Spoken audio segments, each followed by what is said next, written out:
Well, hello YouTubers. It's been a while, but I'm finally back. I want to let everybody know that I lost my dear wife, Susan. During her long battle of lung cancer of the worst kind, she managed to survive and fight it for 2 years. And thank you for your prayer. Now, my first video, I have a stick that I'm going to rejuvenate. And I'm going to show that to you. I didn't collect this stick, but it's a natural twisted sassafras. The straightening factor of this is quite lengthy and would be a video all in its own. It started right in here and it went out like this.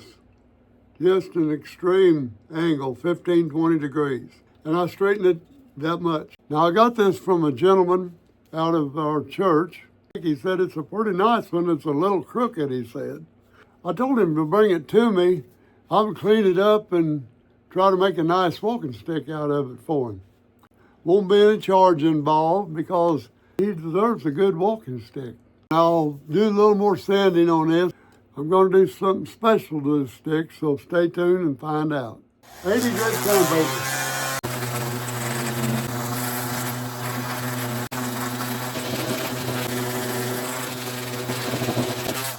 It's about 30 minutes worth of sanding, and I've done this much.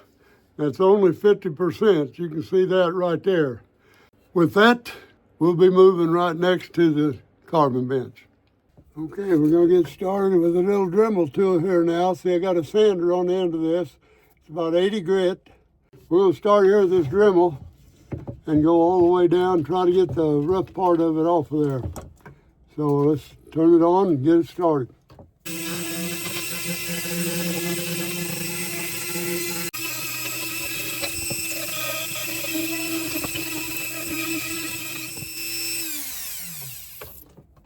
Those of you that's wondering, I am using a mask. You need to use a mask at all times when you're doing this stuff, because when you're removing old bark or old varnishes, oh, you've got a lot of contaminants in there and you don't know what part of it is, and you want to keep that out of your lungs. Now I'll take a close look. I'll see if I got most of that sanded to where it's about the same throughout. And I'm going to deepen where the vine was. Now I've got that other cutter on that, and that is a cuts-all bit, and it's a burr bit shaped something like a cuckle burr, and it feels like a cuckle burr. So let's get started with this. I'm going to get my mask on and get the camera turned around, and we'll start cutting. Now I'll just give this a once over, but I wanted to look at it now real close and see that I got everything dug out. I don't want to bother you with all of this time it took me, but I mixed up some, there's the A and B epoxy in these little half-gallon cans. And I poured this about a 1/4 inch of each in here. So that's what I got there. And I pour just an ample amount of blue acrylic paint right in that epoxy. I'll mix it for 2 minutes. Then I take it, and you see I got some fingerprints on it, and that's okay.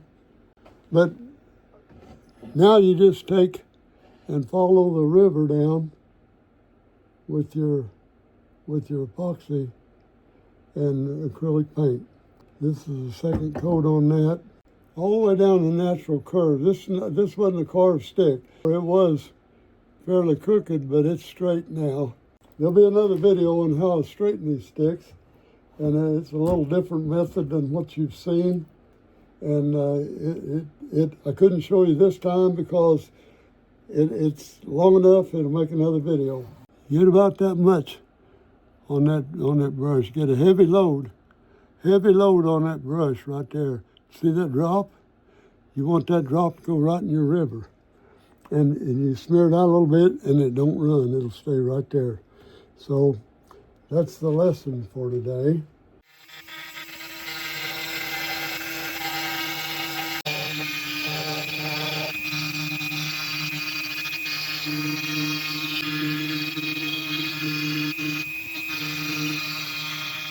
What I'm doing now for the finish is put in 2 parts, 1 part A and 1 part B. Mix it 50-50 in a cup and stir it real well, and we'll put on a clear resin finish, and I'll show you how I do that.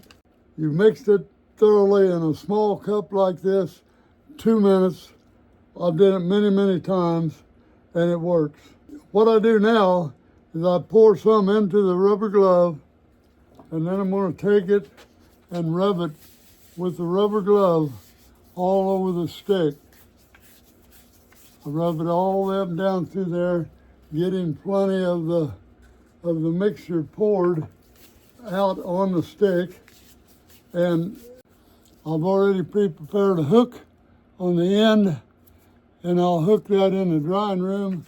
And when I get in the drying room, I'll give it one last wipe all the way down so it don't run down. The total surface area will run down, and you'll have a little drop of puddle dry on the end if you don't. Now here I am back the next morning. I'll go ahead and take this screw out of it, take that hook off the end, put it over there for the next time. And what I do now is take this sandpaper and go over it real lightly, and just like so. It looks crystal clear, it shows up, but just a light. This is 320 grit just because I'm out of 400, 320 to 400 grit, very fine sandpaper. I'd recommend a minimum of 320 there. That will smooth it out, go around the curls, around the stick real good, and then take a dry cloth. I use a terry cloth, and we will wipe it down, and it will be very slick. And there you have it, the finished stick. Now, I pre-drilled a hole up here near the end, and I want to get above this writing, which it says, "The Lord is my shepherd." That's one beautiful verse in the Bible. I got a long blue strand here that I'll use, and I want to get a camera readjusted now. Should be able to see what I'm doing a little better. Now, see the writing's on this side. Whatever size of paracord or wrap that you're using, just go one 32nd over the top of that, and you'll be okay. Remember, there's the writing. So I'm going to tie my knot on this side of the stick, on the opposite side of it. And let's just tie a square knot there. It's not I'm sorry, but I'll just tell you what the name of the knot is. And if you don't know how to tie a square knot, then look on Google it or look it up, and you'll see pretty tight square knot on that end. Now what I do with that right away, I have some thin glue, thin CA glue, that I drop on the end of that, and that seals that knot. That knot will not come undone for any reason now. Now what we want to do now is take the shorter end. I have two lengths here. Take the shorter end, bring it up here, ample room for a hand to go through, and let's tie another knot. You notice I'm going over and under, and I'm going to go down and tie that knot down close to where my fingers are at.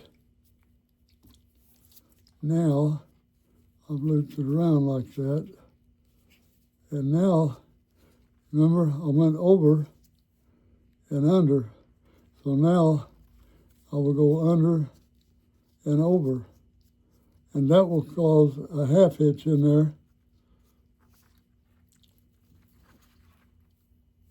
Right there.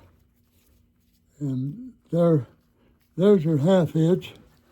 As you can see it right there. You have two cords going around and coming back down through the same loop. That is what they call a half hitch. And that creates a nice slip knot in your string here.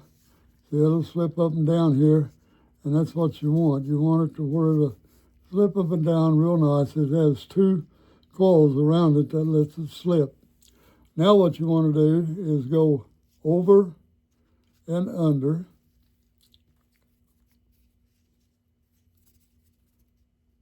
and under and over, which will make you 2/2 inches right back to back. Okay, that's about it. What you want to do is take your CA glue and go out on the end of this and put you some CA glue where the rope comes through on both sides. Got to keep that from coming undone.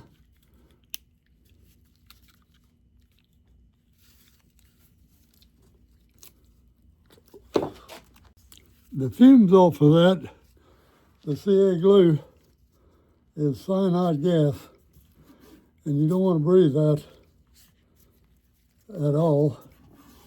Now that will tighten up on your wrist.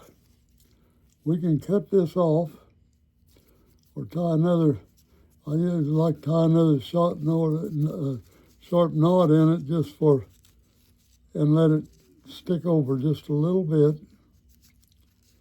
just like that. And then I'll tie a knot out here. Remember, we don't want to put any CA glue there where it slips through, or it won't slip. Now I want to go up here and just tie an ordinary knot, just one slip through there, and this is just for looks like, and don't want to make it too far down there, but pull it down there like that. Get you a little CA glue on each knot.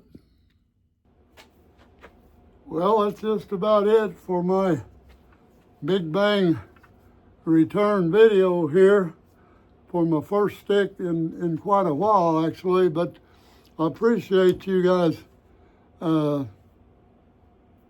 subscribing if you haven't already, and hit that bell to be notified when my next one comes out.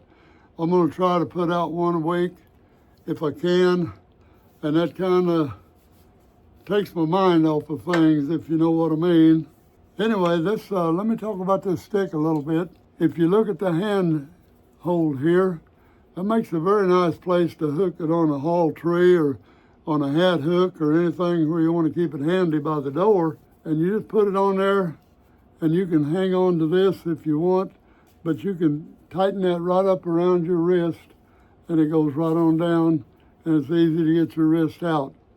Now with that, you go on down, and you notice what it says there. I don't know if we have that backwards or not where you can see it. The Lord is my shepherd. And that is all hand engraved in there with a wood burning tool. You see the epoxy pour was right where the vine went on this little sassafras sapling when it was growing up. It was turned like this, tapered toward the top. These are little wormholes I found in there, and I went ahead and cleaned them up real good, filled them up with epoxy to match the vine, where the vine went. Now the vine stopped right here. And this is a wormhole right here. Quite nice, actually. It gives it a lot of character. And right here is where the little vine, when this tree was real young sapling, probably a couple years at least earlier, and that vine went to growing and wrapped right around that tree. Now at the time, that tree was just like this is, right here. Maybe this size here or smaller. No curl. But the vine kind of went up the tree a while, and then it started its spiral, and it started wrapping, and it went all the way around. You see, let's follow it all the way around. It came out right there. Well, there's another vine coming up with it, and it started right here. There's my fingertip is on it, And let's follow it around. It goes right on down, and that's where it just kind of branched off and lived in the tree for a long time. Well, that little sapling went ahead and grew up, and as it grew, that little vine was wrapped around there. It didn't move. It stayed in the same position. So this tree had to wrap around that vine, just like you see here. It went ahead and wrapped around until that vine got off right there. That's when it started to make the branch and go ahead down. That's kind of the story of how these were made. You might have to straighten it a little bit like I did this one. It's fairly straight and strong and ready to go on another hike with a very special individual whom I made this stick for. Well, that's about enough jabbering for this video. So all I can say now is I'll see you in the next video, and don't forget to like and hit that subscribe button. Good day, and God bless.